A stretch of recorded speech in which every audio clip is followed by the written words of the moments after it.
MBBS in abroad. Apollo MedSkill 6 years of MBBS program will be completed in 35 lakhs only.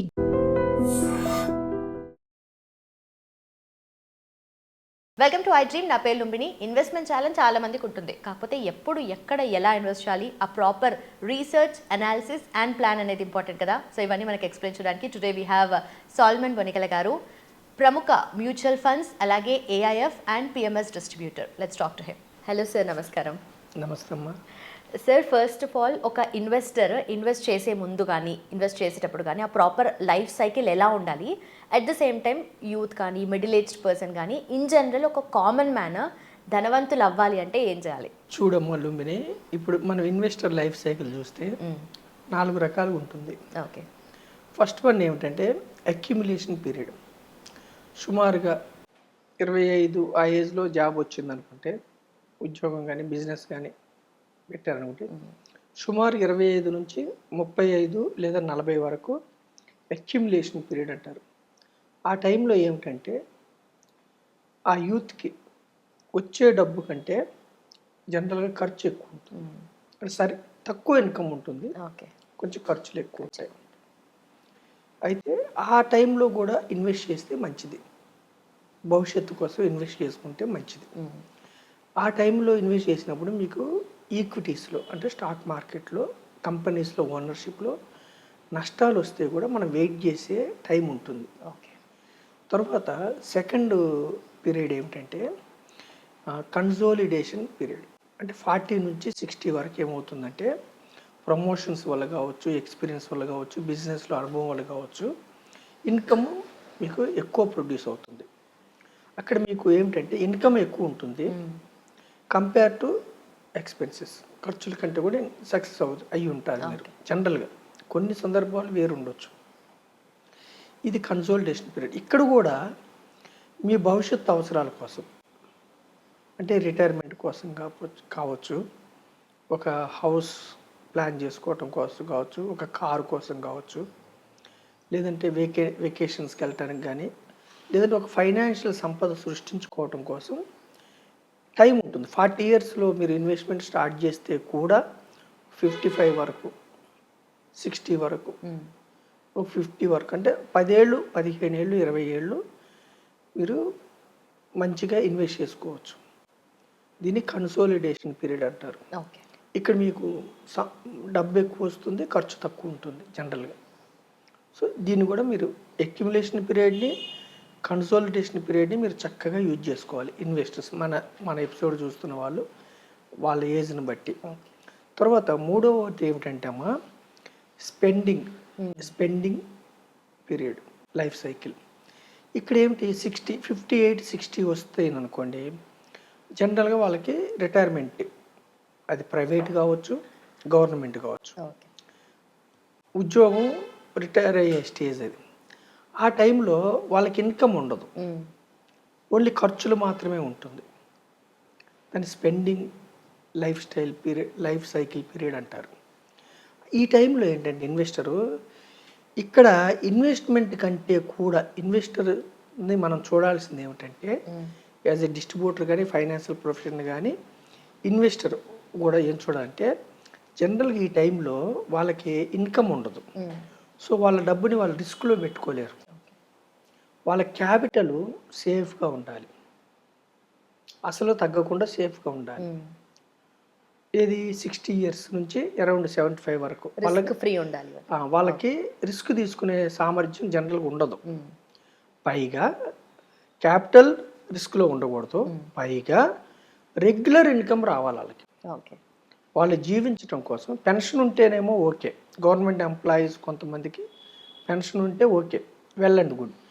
Pension లేని వాళ్ళకి రెగ్యులర్గా dividend కానీ, రెగ్యులర్గా cash flow కావాలి వాళ్ళకి. ఎందుకంటే వాళ్ళ జీవనం కొనసాగించడం 60 నుంచి 75 వరకు సుమారుగా వాళ్ళకి స్పెండింగ్ టైం. ఆ టైంలో వాళ్ళకి ఏమిటంటే మెడిసిన్స్ ఖర్చులు కానీ, ఎటు బయటికి వెళ్ళాలన్నా కానీ, ఒకరి మీద ఆధారపడ, అంటే ట్రాన్స్పోర్ట్ మీద ఆధారపడటం, ఖర్చులు ఎక్కువ ఉంటాయి ఆ టైంలో. సో ఆ టైంలో వాళ్ళ ఇన్వెస్ట్మెంట్ ఎలా ఉండాలంటే రిస్క్ తీసుకునే ఇన్స్ట్రుమెంట్స్కి వెళ్ళి ప్రిన్సిపల్ డౌన్ అవ్వటం కంటే కూడా క్యాపిటల్ సేఫ్గా ఉండి okay. Regular cash flow income వాళ్ళకు వచ్చేలాగా ఉండాలి. ఇది స్పెండింగ్ పీరియడ్. ఫోర్త్ వన్ ఏమిటంటే ఆఫ్టర్ 75 నుంచి 90 కావచ్చు, 100 కావచ్చు, 85 what ever the age maybe. ఒక 75 దాటిన తర్వాత ఏంటంటే ఆ life cycle gifting period. Okay. అంటే వాళ్ళకి ఏమిటంటే ఇక ఆల్మోస్ట్ వాళ్ళు పెన్షన్ ద్వారా కానీ లేదంటే రెగ్యులర్ క్యాష్ ఫ్లో కానీ అన్ని అవసరాలు అయిపోతాయి. ఇక వాళ్ళకి ఏమిటంటే ఆ టైం తర్వాత ఇక గిఫ్ట్ ఇవ్వాలని ఉంటుంది. మనవాళ్ళకి, మనవడికి, మనవరాలకి, పిల్లలకి వాళ్ళకున్న సంపద కానీ వాళ్ళకు వచ్చే క్యాష్ ఫ్లోస్ కానీ gift.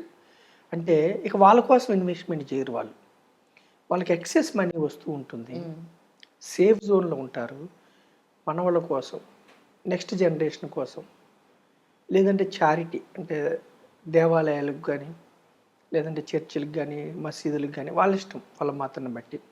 So gifting period. So ఈ టైంలో ఏంటంటే వాళ్ళకి ఎక్సెస్ మనీ వస్తుంది కాబట్టి ఈ టైంలో వాళ్ళు గిఫ్టింగ్ పీరియడ్లో వాళ్ళ కోసం కాదు కాబట్టి మళ్ళీ వాళ్ళు రిస్క్ ఉన్న ఇన్స్ట్రుమెంట్స్లో చేయొచ్చు. ఎందుకు? మనవల కోసం కదా, టైం ఉంటుంది కదా మనవల కోసం కానీ మనవరాల కోసం కానీ. ఓకే. సో గిఫ్టింగ్ పీరియడ్లో ఈ విధంగా ఇన్వెస్టర్ లైఫ్ సైకిల్ని బట్టి వాళ్ళు వాళ్ళ రిస్క్ భరించే శక్తిని బట్టి, రిస్క్ అప్టైట్ని బట్టి ఇన్వెస్ట్మెంట్ లేదా సేవింగ్స్ అనేది ప్లాన్ చేసుకోవాలి. ఇన్వెస్ట్మెంట్ అంటే రిస్క్, సేవింగ్స్ అంటే ఏమిటంటే క్యాపిటల్ రిస్క్ లేదని సేవింగ్స్ అంటారు. సేవింగ్స్లో మీకు ద్రవ్యోల్బణం రాదు. అయితే మన ఎపిసోడ్ ద్వారా ఈ లైఫ్ సైకిల్స్ ఇలా ఉన్నాయి, బాగానే ఉంది. మన ఎపిసోడ్ ద్వారా నేను యూత్కి ఇచ్చే సందేశం ఏమిటంటే అమ్మా, యూత్ కొత్తగా జాబ్ వచ్చింది, కొత్తగా బిజినెస్ పెట్టారు, ఎప్పుడు కూడా మీకు సెకండ్ ఇన్కమ్ జనరేట్ ఉండాలి. ఎప్పుడు ఒకే ఇన్కమ్ మీద డిపెండ్ అవ్వద్దు. సో మీరు 8 గంటలు 10 గంటలు ఉద్యోగం చేస్తున్నారు, సెకండ్ ఇన్కమ్ కావాలంటే మళ్ళీ మీరు ఉద్యోగం చేయొద్దు, శారీరకంగా శ్రమ పడలేదు. సో మీరేం చేయాలంటే మీ డబ్బు ఉద్యోగం చేయాలి మీకోసం. ఓకే. మీ డబ్బు మీకోసం డబ్బును సృష్టించాలి. మీ డబ్బు మీకోసం డబ్బును సృష్టించాలంటే మీ చేతిలోకి వచ్చిన డబ్బు సపోజ్ మీకు ఒక 10,000, 20,000, 30,000 ఎంత అమౌంట్ అన్న కావచ్చు, ఒక 20 to 25% మీరు ఇన్వెస్ట్మెంట్ వైపు మళ్ళించండి. ఓకే. ఇన్వెస్ట్మెంట్ వైపు మళ్ళిస్తే మీరు ఇప్పుడు 30,000 వచ్చిన వ్యక్తి ఒక 6,000 నెలకు 6,000 ఖచ్చితంగా ఒక 10 నుంచి 20 ఏళ్ళు, 10 ఏళ్ళు పెట్టుకుంటే ఒక రీజనబుల్ పీరియడ్, 15 కూడా మంచి పీరియడ్, 20 అయితే ఇంకా అల్టిమేట్ అనమాట. సో కనీసం ఒక 10 ఏళ్ళ పాటు మీ చేతిలోకి వచ్చిన డబ్బుని మీరు మళ్ళీ పనిలో పెట్టండి. పనిలో ఎక్కడ పెట్టమంటున్నాం అంటే నెలకు 5,000, 6,000 రూపాయలతోనో రియల్ ఎస్టేట్లో మీరు రెంట్ వచ్చే కమర్షియల్ కాంప్లెక్స్, రెసిడెన్షియల్ ప్రాపర్టీస్ మీరు కొనలేరు. కాబట్టి ఈక్విటీస్లో పెట్టమని నేను మీకు సలహా ఇస్తున్నాను. ఈక్విటీస్ అంటే ఏమిటి? కంపెనీస్లో ఓనర్షిప్ తీసుకోండి, దాన్ని డైరెక్ట్గా స్టాక్ మార్కెట్లో కంపెనీస్లో షేర్లు కొనుక్కోండి అని. అయితే కంపెనీస్లో షేర్లు కొనుక్కోవాలంటే మీరు చాలా విషయాలు మీరు చూడాలి. ఫైనాన్షియల్ స్టేట్మెంట్స్, కంపెనీస్కి లాభాలు ఎలా ఉన్నాయి, ఆ కంపెనీకి అప్పు ఉందా లేదా, డెట్ ఉందా, డెట్ ఫ్రీ కంపెనీయా లేదా, డివిడెండ్స్ ఎలా ఉన్నాయి, లిక్విడిటీ బాగుందా, చాలా పారామీటర్స్ ఉంటాయి. మంచిదే, అవి చూసుకొని స్టాక్స్లో కొనుక్కోవటం మంచిదే. అయితే బిగినింగ్ మీరు స్టార్ట్ చేసేటప్పుడు కొంతకాలం ఒక 5 ఏళ్ళు 10 ఏళ్ళు ఇండైరెక్ట్ వేలో స్టాక్స్లో కంపెనీస్లో ఓనర్స్ అవ్వండి. డైరెక్ట్ వేలో ఓనర్స్ ఏమో డైరెక్ట్ స్టాక్స్ కొనుక్కోవటం, ఇండైరెక్ట్ వేలో ఓనర్స్ అంటే మ్యూచువల్ ఫండ్స్ ద్వారా మీరు ఒక 50 కంపెనీస్లో ఓనర్స్ అవ్వచ్చు, లేదంటే ఇండెక్స్ ఫండ్స్ ద్వారా మీరు ఓనర్స్ అవ్వచ్చు, లేదంటే ఈటీఎఫ్ల ద్వారా మీరు ఓనర్స్ అవ్వచ్చు. ఇండెక్స్ ఫండ్స్ అంటే ఏం లేదు, మన భారతదేశ ఎకానమీకి సూచికే ఇండెక్స్లు, బ్రాడర్ ఇండెక్స్. అంటే ఇండెక్స్ బాగుంటే దేశం బాగున్నట్టు, ఇండెక్స్ బాగుంటే దేశంలో ఉన్న కంపెనీస్ అభివృద్ధి బాగున్నట్టు, దేశంలో ఉన్న కంపెనీస్కి లాభాలు వస్తున్నట్టు, ప్రోడక్ట్స్ బాగున్నట్టు, సర్వీసెస్ బాగున్నట్టు. అలాగే డైవర్సిఫైడ్ యాక్టివ్ మ్యూచువల్ ఫండ్స్ అంటే కూడా అంతే. అంటే యూత్కి నేను ఏం చెప్తున్నా అంటే మీకున్న పెద్ద అడ్వాంటేజ్ లాస్ట్కి వారెన్ బఫెట్ గారికి లేనిది మీకున్నది ఏమిటంటే ఏజ్. ఏజ్. యూత్కి ఏజ్ ఉంది.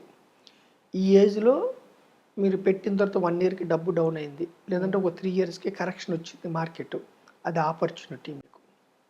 పెద్దవాళ్ళకి అవకాశం ఉండదు, ఓకే. ఏజ్ పీరియడ్ తక్కువ ఉంటుంది కాబట్టి. చిన్నవాళ్ళకి ఏమిటంటే మీకు ఒక 10 ఇయర్స్ 15 ఇయర్స్ వెయిట్ చేయగల సామర్థ్యం ఉంటుంది కాబట్టి పవర్ ఆఫ్ కాంపౌండింగ్ అని ఉంటుంది మ్యూచువల్ ఫండ్స్లో కానీ స్టాక్ మార్కెట్లో కానీ. అంటే చక్ర వడ్డీ లాగా calculations returns. Power of compounding వలన మీకు డబ్బు మల్టిపుల్ అవుతుంది లాంగ్ టర్మ్లో. ఉదాహరణలు ఏమి లేదు, నిఫ్టీ 1000 పాయింట్ల దగ్గర స్టార్ట్ అయింది అరౌండ్ 95లో, ఈరోజు సుమారుగా 25,000.